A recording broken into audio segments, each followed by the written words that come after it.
This is Autoline Daily, the show dedicated to enthusiasts of the global automotive industry.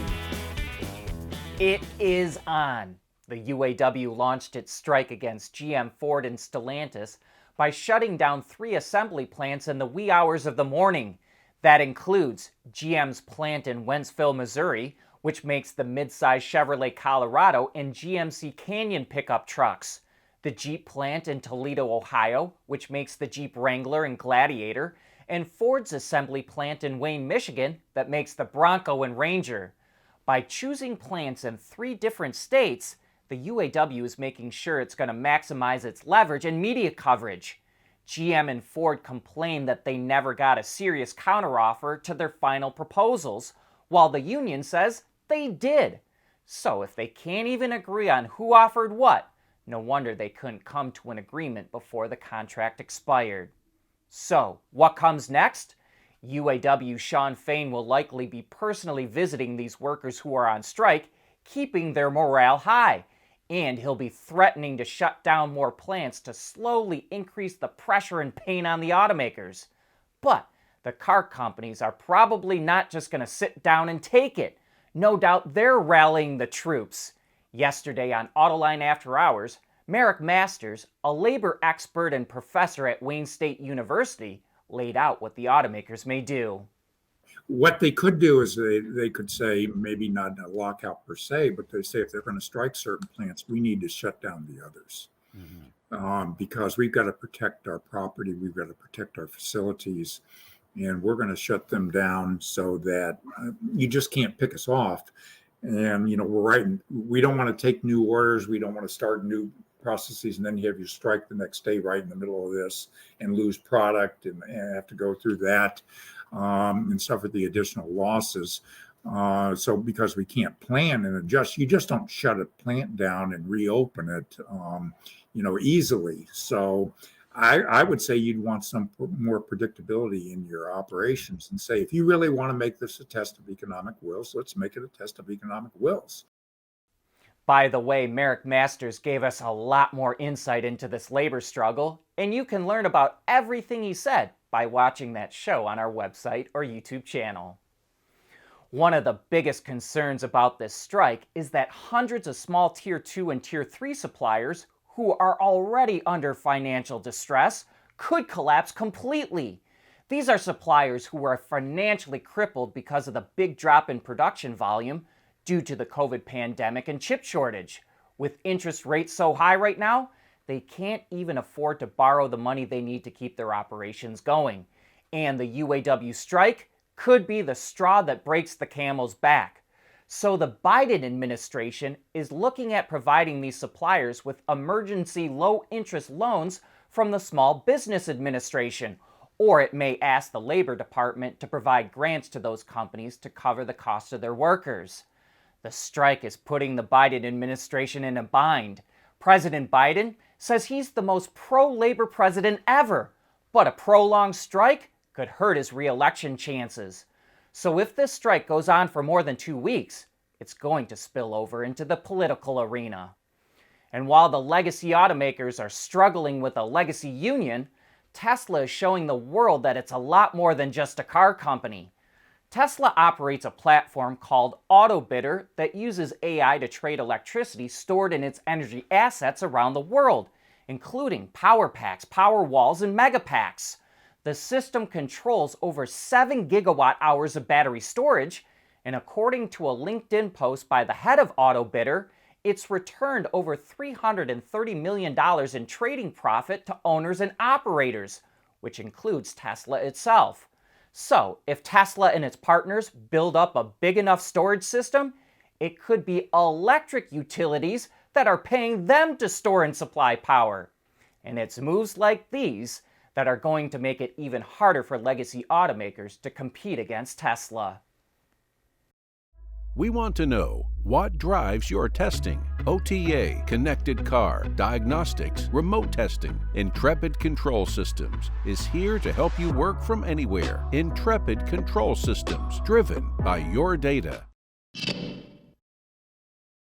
Sustainability. That's one of the biggest buzzwords you'll hear in the auto industry. And the latest example is that Bosch entered into an agreement with the German-based truck and rental company Hyundai to buy back fuel cell stacks it made for their hydrogen trucks once they've reached their end of useful life. Bosch will then have the stacks recycled by a third party to recover the platinum inside. Then the supplier will use that platinum to make new fuel cell stacks.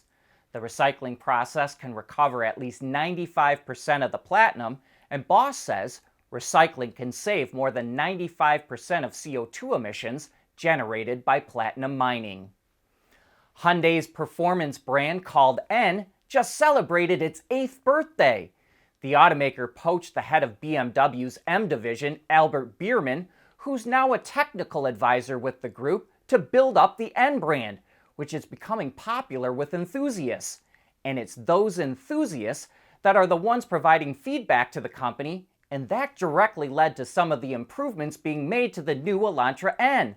One such thing is reprogrammed engine software that optimizes the use of high-octane gas for better performance.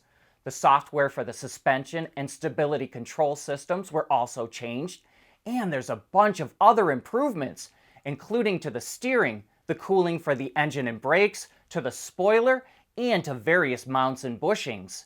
This new Elantra N will be the first N model that Hyundai offers in China, which joins the US and Australia as Hyundai's other performance markets. Sales of the new Elantra N should kick off soon. EV startups are struggling to gain traction in the US due to Tesla's price war and legacy automakers introducing more electric models. But Rivian is doing the best among the startups. According to Experian, 2,750 Rivians were registered in July, and in the first 7 months of the year, it was more than 18,000. And that doesn't include the vans that Rivian builds for Amazon. Since most startups don't report monthly sales, the registration numbers help tell the story of what's going on. And Lucid Motors registered 348 EVs in July and nearly 3,800 from January to July. VinFast only had 19 in July, and its 7-month total is just 170. And Fisker, which delivered its first vehicle in the US in June, had 30 registrations in July. But while the startups are struggling, EVs are growing fast in the US. Of the 9.1 million vehicles registered through July, EVs accounted for 7.2% of them, which is up from 4.9% last year. This is something that's surprising to still see happening in 2023. Mercedes may be forced to recall vehicles in Germany because they have emission defeat devices. Germany's Transport Authority, KBA, says it found 3 devices installed in cars built under the Euro 6 standard, which is the EU's most recent and strictest limits. The European Court of Justice says the devices are illegal under certain conditions and ordered Mercedes to fix the problem or face a recall. Mercedes says it's cooperating with the investigation and believes it has a software update that can take care of the issue. But I wonder if this would have any impact on vehicle performance like the VW diesel software updates did, and if it does, it could lead to another lawsuit from customers. With the new Traffic E-Tech, Renault now has an all-electric version of its vans in each size segment. It will be offered in 2 lengths and 2 heights. All versions are powered by a 90 kilowatt or 122 horsepower electric motor, which gets its juice from a 52 kilowatt hour battery pack. It has a range of 297 kilometers or 184 miles, or with an eco mode that limits power and top speed to 90 kilometers an hour or about 55 miles an hour, the Traffic E-Tech can go 322 kilometers or 200 miles. At the moment, the battery is only able to charge with AC power of up to 22 kilowatts, but Renault says DC charging of 50 kilowatts will be available next year. Orders open next month and deliveries start before the end of the year. But that brings us to the end of today's show. Thanks for making Autoline a part of your day, and I hope that you have a great weekend.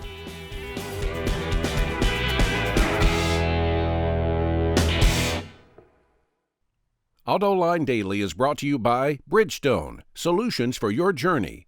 Intrepid Control Systems, over-the-air engineering, boost your game. Scheffler, we pioneer motion. And by Teijin Automotive Technologies, the formula for better mobility.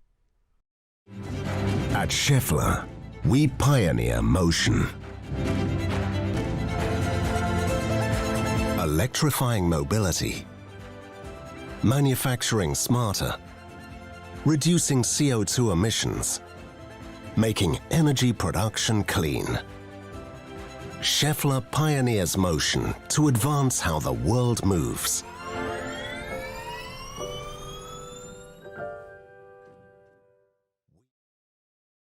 At Teijin Automotive Technologies, we combine world-class composite materials expertise with cutting-edge designs because, frankly, there are better ways to lightweight vehicles. So lighten up with Teijin Automotive Technologies, the formula for better mobility.